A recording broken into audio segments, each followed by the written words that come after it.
ஆடம்பரமாக வாழ்வதற்கு ஒரு வசதிகளை ஏற்படுத்த வேண்டும், கட்டமைப்புகளை ஏற்படுத்த வேண்டும். ஆடம்பரமாக வாழ்வதற்கு. அதற்கான அறிவை கற்றுக் கொடுக்கிற இடம் தான் பள்ளிக்கூடம். பள்ளிக்கூடம் என்பது என்ன? கல்லூரி என்பது என்ன? புத்தகங்கள் என்பது என்ன என்றால், ஆடம்பரமாக வாழ்வதற்கு நம்ம கட்டமைப்புகளை உருவாக்க வேண்டும். ரோடு போடணும், வாகனங்களை உருவாக்க வேண்டும், மின்சாரத்தை க வீடுகளில் சப்ளை செய்ய வேண்டும், வீட்டு உபயோகப் பொருட்களை டிவி, ஃப்ரிட்ஜு, வாஷிங் மிஷினு, அப்புறம் பீரோ, மேஜை இந்த மாதிரி ஒரு ஆடம்பரமாக வாழ்வதற்கு கட்டமைப்புகள் தேவை.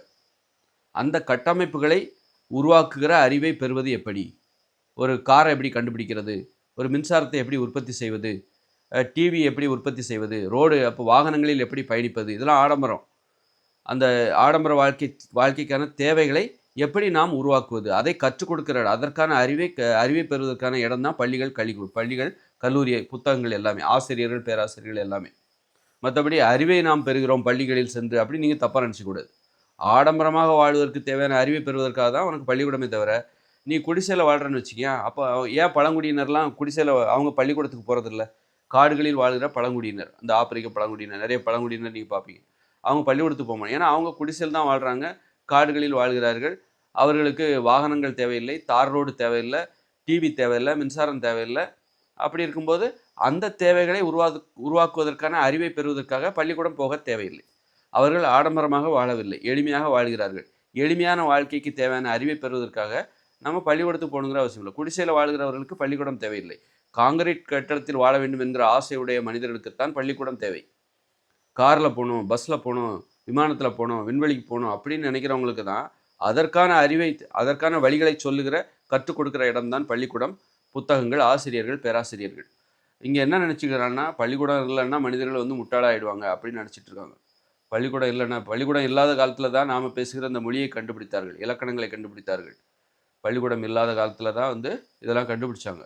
அதனால் பள்ளிக்கூடம் வந்ததுனால தான் மனிதர்களுக்கு அறிவு வந்தது, புத்தகம் வந்ததுனால தான் மனிதர்களுக்கு அறிவு வந்தது.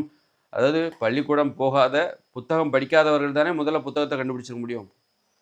புத்தகத்தை யார் கண்டுபிடிச்சா? புத்தகத்தை பார்க்காத ஒருவர் தான் புத்தகத்தை கண்டுபிடிச்சிருப்பார். அப்போ அதை கண்டுபிடிக்கிற திறனே ஒருத்தருக்கு வந்து புத்தகம் படிக்கல. அது மாதிரி பள்ளிக்கூடம் என்பது என்ன, கல்லூரிகள் என்பது என்ன, புத்தகங்கள் என்பது என்ன, ஆசிரியர்கள், பேராசிரியர்கள் என்பது இவர்களெல்லாம் யார் என்றால், ஆடம்பரமான வாழ்க்கைக்கு வழிகளை நமக்கு கற்பிப்பவர்கள்.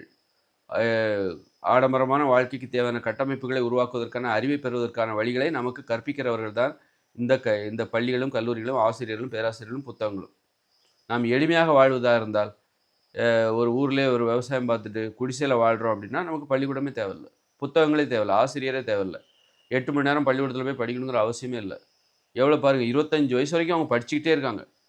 அப்போ தான் நீ ஆடம்பரமாக வாழ்வதற்கு தேவையான அறிவையே பெற முடியும், அந்த வழிகளை, கட்டமைப்புகளை உருவாக்க முடியும். அது அவ்வளோ பெரிய கஷ்டம். ஆடம்பரமாக வாழ்வது சாதாரண விஷயம் கிடையாது. ஆடம்பரமாக வாழ வேண்டும் என்றால் 25 வயசு வரைக்கும், பிறந்தது முதற்கொண்டு 25 வயசு வரைக்கும் நீ பள்ளிக்கூடத்திலே உன் வாழ்க்கையை செலவழிக்கணும். கல்லூரியிலேயே புத்தகங்களை படிக்க வேண்டும். ஆசிரியர்கள் உனக்கு பாடம் நடத்துவார்கள். தினமும் 8 மணி நேரம் ஸ்கூலுக்கு போகணும், கல்லூரிக்கு போகணும். அவ்வளோ கஷ்டப்பட்டால் மட்டும்தான் ஆடம்பரமாக வாழ்வதற்கு தேவையான கட்டமைப்புகளை உருவாக்க முடியும். நீ குடிசையில் வாழ்வதாக இருந்தால் நீ பள்ளிக்கூடத்துக்கே போக தேவையில்லை, நீ தியாகம் பண்ணவே தேவையில்லை. இன்றைக்கி கல்யாணத்தை தள்ளி போடுறாங்க, காதலை தவிர்க்கிறார்கள், விளையாடுவதை தவிர்க்கிறார்கள், உறவுகளை தவிர்க்கிறார்கள். காரணம், ஆடம்பரமாக வாழ்வதற்கு தேவையான அறிவை பெறுவதற்கு இவையெல்லாம் தடையாக இருக்கும். காதல் தடையாக இருக்கும், கல்யாணம் தடையாக இருக்கும், நட்பு தடையாக இருக்கும், விளையாடுவது, காதலிப்பது இதையெல்லாம் தடையாக இருக்கும். அதனால் இதை தவிர்க்கிறார்கள். குடும்பம் தடையாக இருக்கும், இதையெல்லாம் தவிர்க்கிறார்கள். இதெல்லாம் தவிர்த்து தியாகிகளாக இருந்தால்தான் ஆடம்பரமாக வாழ்வதற்கு தேவையான கட்டமைப்புகளை உருவாக்க முடியும். உருவாக்குவதற்கான அறிவை பள்ளிகளில், கல்லூரிகளில் பெற முடியும். காதல், இந்த மாதிரி ஆடல், பாடல், உறவு, நட்பு இந்த மாதிரி போயிட்டாக்கா, குடும்பம், அன்பு, பாசம் அப்படின்னு போயிட்டாக்கா அப்புறம் படிக்க முடியாது.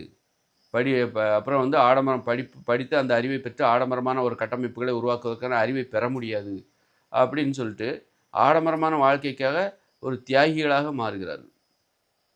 அப்போ ஆடம்பரமாக நீ வாழலை அப்படின்னா, எளிமையாகவே நீ வாழ்கிற அப்படின்னா, நீ எதையுமே தியாகம் பண்ண தேவையில்லை. ஆடுவது, பாடுவது, விளையாடுவது, நட்பு, காதல், குடும்பம் எதையும் தியாகம் பண்ண தேவையே இல்லை என்பது தான் எனக்கு